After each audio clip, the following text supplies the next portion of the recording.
Many think treating anemia, lack of blood, requires expensive imported supplements or constant medical intervention, when the real answers are often right in our local markets, our kitchens. Today we are looking at homegrown solutions to boost our blood count. Good evening, welcome to Sound Health on Lagos Television. I am Ola Sumbo Mudube. We bring you Sound Health every Tuesday at 6:30 p.m. and we enlighten members of the public on trending health issues from around the world. Stay tuned, the conversation begins after this break.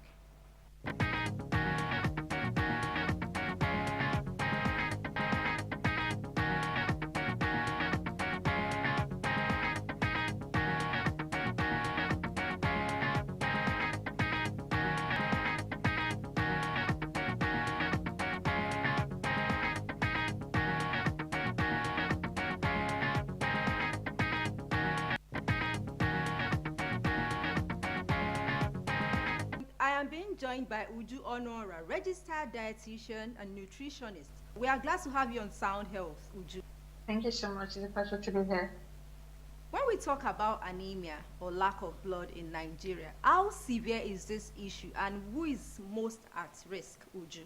Okay, yeah, thank you so much for that. Anemia is actually a public health concern in Nigeria. So one of the reports by WHO stated that for children under 5, for example, they have about over 70% prevalence of anemia in Nigeria. And then for pregnant women, it's about 50-something%. And these are very high, percentages when you think about it, right? So it's a public health concern, and the key persons or population of interest are under 5, then pregnant women, and then we also talk about adolescent girls particularly, and then generally women of reproductive age. And when you think about why this is, you will consider it from many factors. Number one, the fact that under 5s generally have increased nutrient need. They are growing rapidly. That age, if that's under 5, 1, 2, 3, 4, 5 years of age children, they are particularly in need of adequate nutrition. Of course, every other age group does, but because they need it for rapid body growth, so there is that increased nutrient need.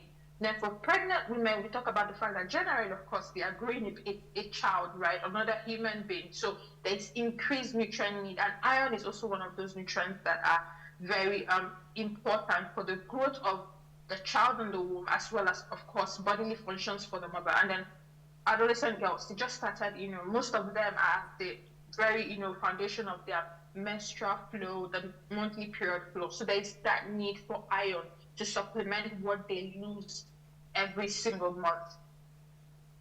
What are the everyday warning signs that a mother should look out for to know if a child or herself is becoming anemic?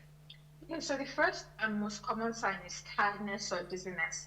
And this is primarily because anemia in itself is when there is no enough red blood cells. Red blood cells is what typically people call blood, but blood contains more than red blood cells. But red blood cells primarily, which is a component of the blood, if it's not enough in the body, or simply put, hemoglobin is not enough in the body to carry oxygen and other nutrients, but primarily oxygen, then that's when you can say someone is anemic, right? Of course, there are indices and then factors behind all of this. So in answer to your question, the most primary sign is when there's constant tiredness. Someone could have had a very good night's sleep, but yet still wake up tired all through the day. Even the littlest thing gets them tired. That's one. Tiredness, dizziness, fatigue, excessive weakness of the body.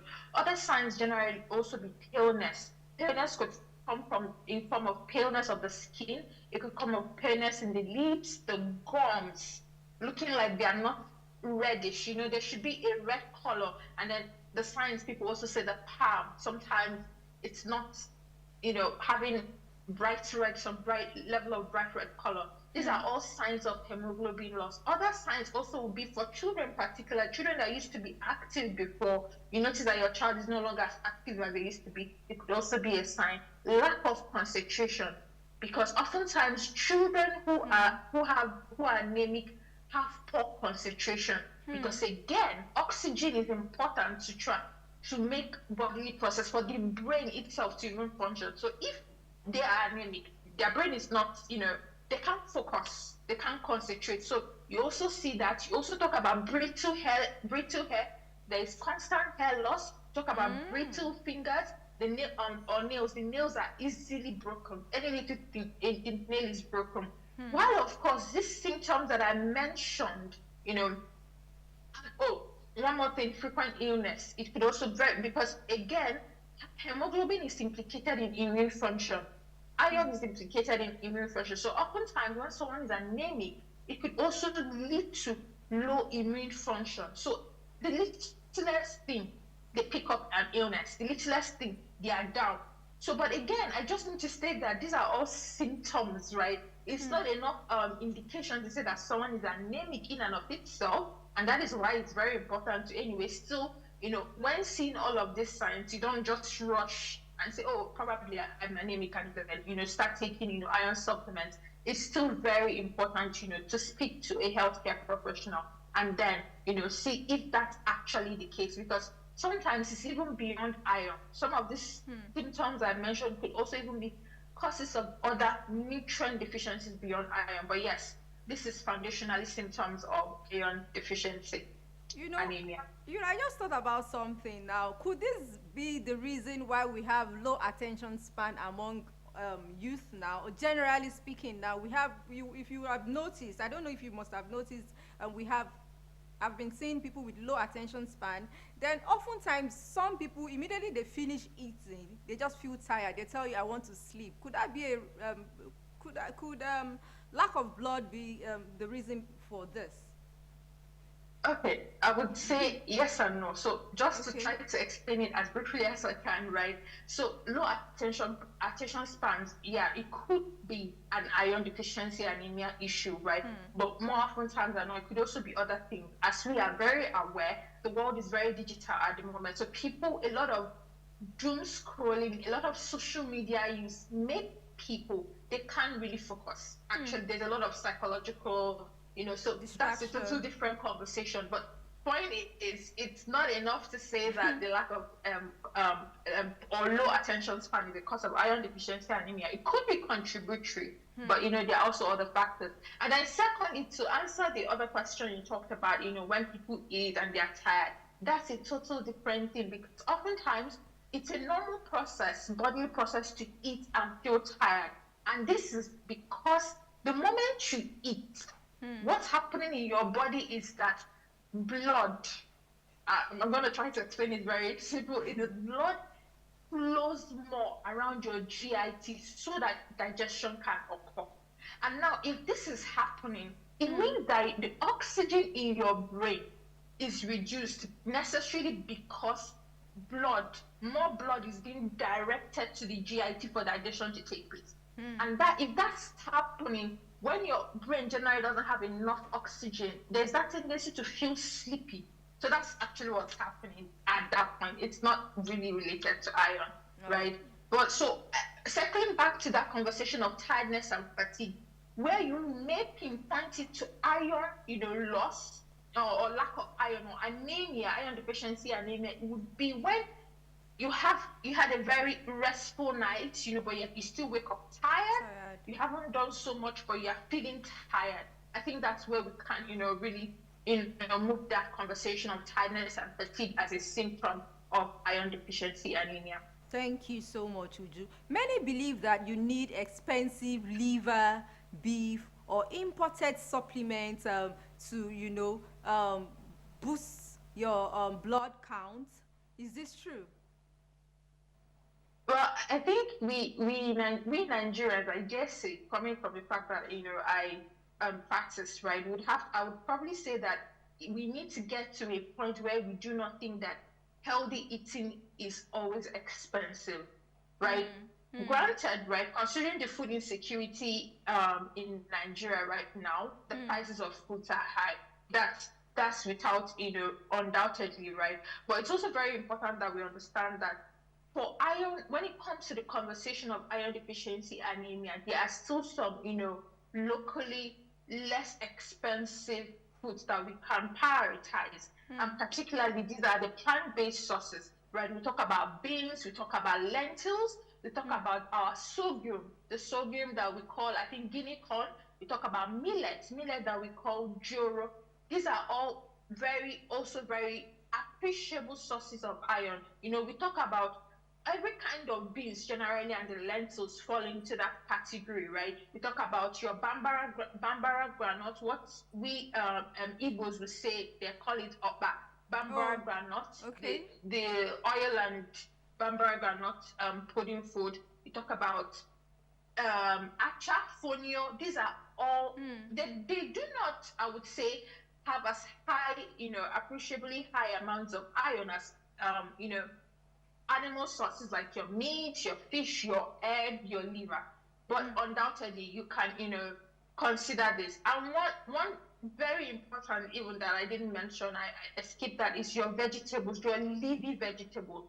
When you think about ugu, that should be on top of the list when you are really trying to, you know, also look for other less, you know, or rather more affordable sources of iron.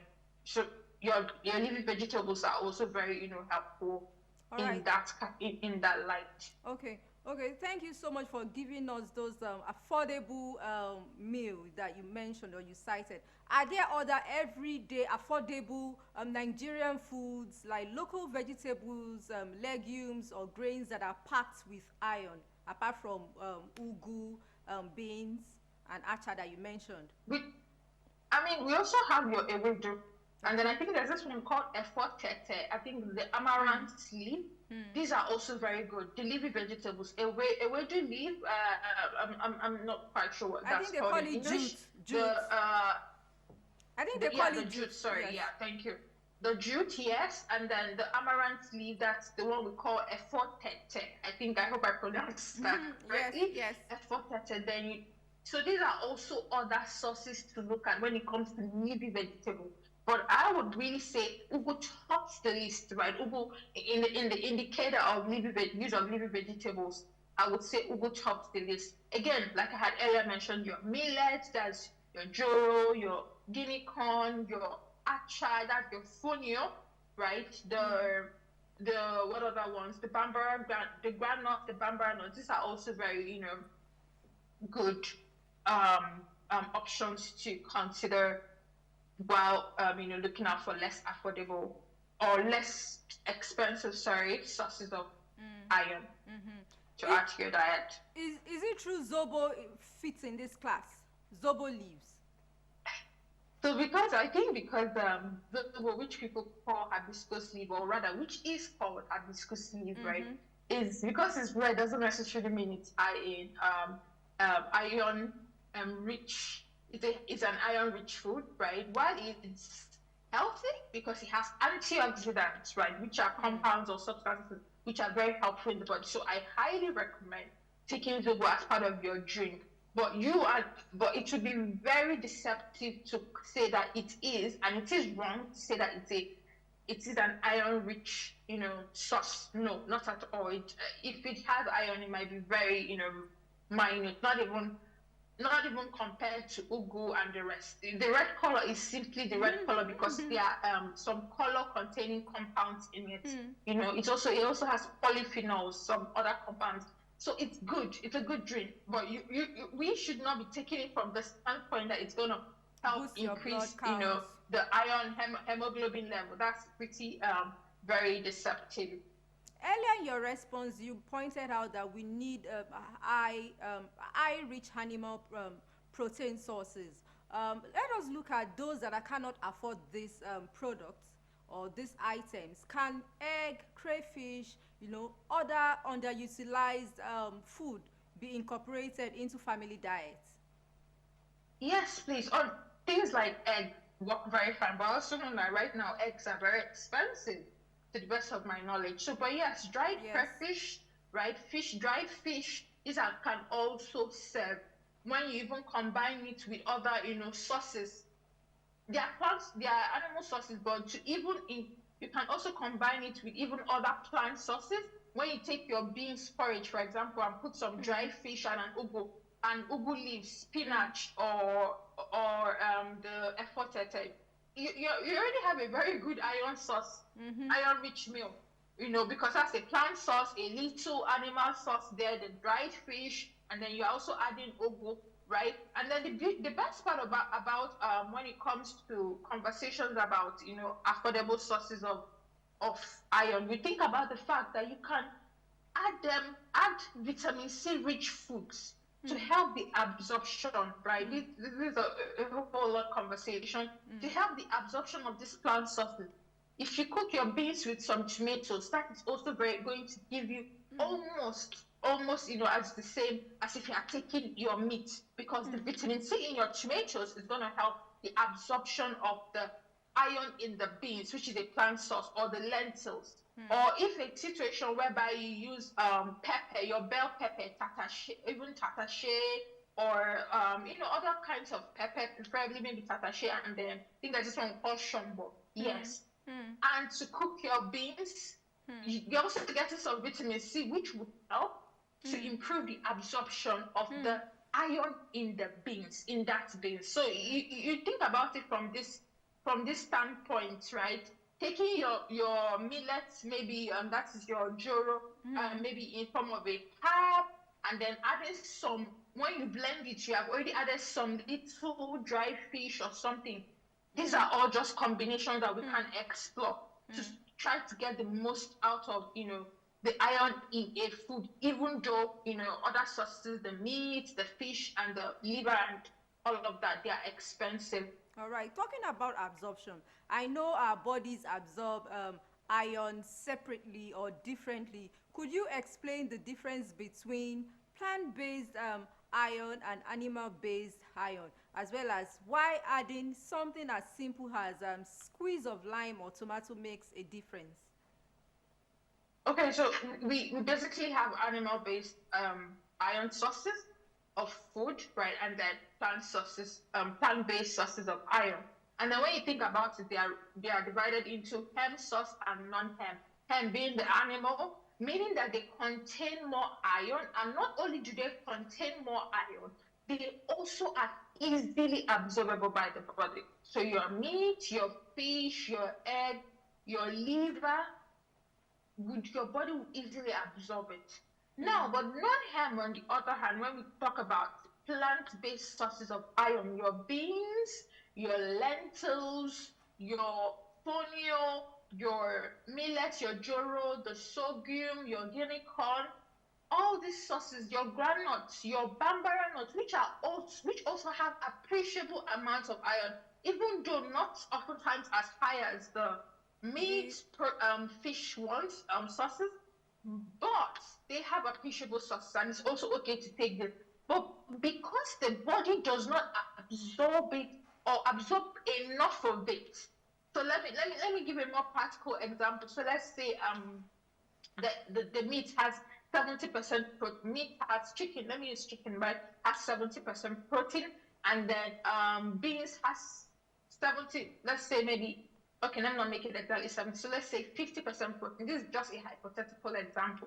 So someone takes the chicken, right? That chicken, they would likely get total 70, or maybe at least their body will take up maybe 60-something% of the chicken, of the iron in the chicken, right? But now for the beans, right, which is we had put it at 60% total iron content, right? The body will likely maybe just absorb maybe 30 something, or at most 40. It is just the body process and how it's able to take in the iron from this source. So what can I do differently if I were to take beans? I could then, like you had even mentioned earlier, add tomatoes, which is a good vitamin C rich source. Add citrus fruits, which are like, or eat. You must not necessarily add it directly. You can eat a lime. You can eat oranges. You can eat lemon, or add them also in the food, right? To improve the bioavailability, to improve the absorption, right, of the iron in that plant-based food. So, for example, even ugu, for example, which has some vitamin C, but while not too many, you can cook it with your beans too. That's also something to consider. Your bell pepper, tatache shombo, I mentioned it earlier, you can cook it with beans. Tatache shombo, they have some very good appreciable amount of iron. Guava. Guava has good of vitamin C. Guava has good vitamin C. You can eat beans and decide to take a guava, right? So these are things to consider. Vitamin C rich foods help the absorption of plant-based sources of iron. All right. I know someday we'll talk about myths and misconceptions about some of this food, because immediately you mentioned guava, there is this long-held myth about guava. When you eat guava, they say you end up with appendicitis. I don't know how true is that, but we'll talk about that someday in the future. So truly, healthy eating is not about eating expensive. You need to boost your blood count by eating homegrown foods. We have granules, tiger nuts. We'll bring you the concluding part next week. Please stay tuned.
No one should suffer anemia as a result of ignorance or money. Boost your blood count, have a better PCV, eat right for a healthier nation. This is where we say thank you on today's episode of Sound Health. For comments and inquiries, or you have topics you'd like us to treat, please send SMS to 08035826603 or follow us on social media at Lagos Television, #SoundHealth. A sound health is a sound mind. Make healthy living your choice.